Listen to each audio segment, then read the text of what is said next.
दोस्तों हरे कृष्णा बाई अंजू तैल चैनल में आपका स्वागत है।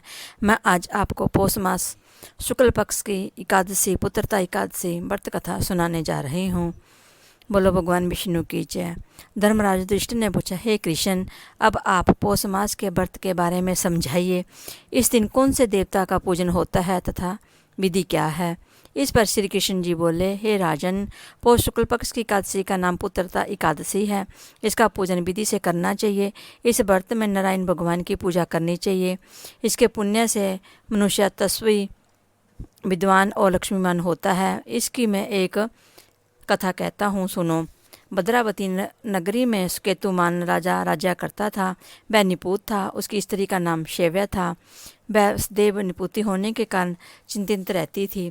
इस पुत्रहीन राजा के पितर रो रो कर पिंड लेते थे और सोचा करते थे कि इसके बाद हमें कौन पिंड देगा। इधर राजा को भी राज्य वैभव में से भी संतोष नहीं होता था। इसका एकमात्र कारण पुत्रहीन होना था। वह विचार करता था कि मेरे मरने पर मुझे कौन पिंड देगा।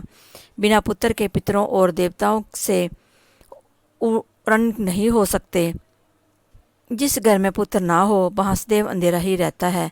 इसलिए मुझे पुत्र की उत्पत्ति के लिए प्रयत्न करना चाहिए। पूर्व जन्म के कर्मों से ही इस जन्म में पुत्र धन आदि मिलते हैं। इस तरह राजा रात दिन इसी चिंता में लगा रहता। एक दिन राजा ने अपना शरीर त्याग देने की सोची, परंतु विचार करने लगा कि आत्मघात करना महापाप है। राजा इस तरह मन में विचार कर एक दिन छिपकर वन को चल दिया। राजा घोड़े पर सवार होकर वन में पक्षियों और वृक्षों को देखने लगा। हाथी अपने बच्चों और हंथनियों के बीच में घूम रहे थे। राजा सोच विचार में लग गया। राजा प्यास के कारण अत्यंत बेचैन होने लगा और पानी की तलाश में आगे बढ़ा। कुछ ही आगे जाने पर उसे एक सरोवर मिला। उस सरोवर के चारों तरफ मुनियों के आश्रम बने थे। उस समय राजा के दाहिने अंग फड़कने लगे।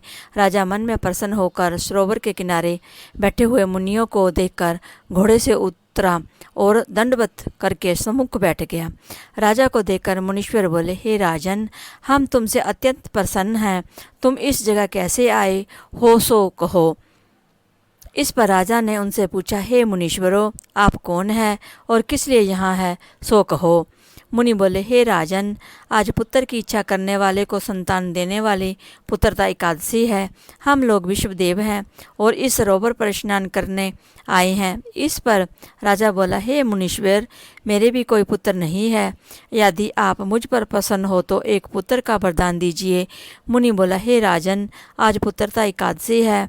आप इसका अवश्य ही व्रत करें। भगवान की कृपा से आपको अवश्य ही पुत्र होगा। मुनि के वचनों के अनुसार राजा ने एकादशी का व्रत किया और द्वास को परायण किया और मुनियों को प्रणाम करके अंत में अपने महल को वापस आया।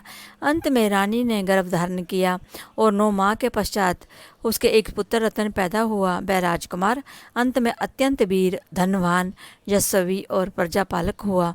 श्री कृष्ण भगवान बोले, हे राजन, पुत्र प्राप्ति के लिए पुत्रता एकादशी का व्रत करना चाहिए। जो मनुष्य इसका महत्तम श्रवण व पठन करते हैं उसको सर्व मिलता है। बोलो भगवान कृष्ण की जय। बोलो एकादशी की जय।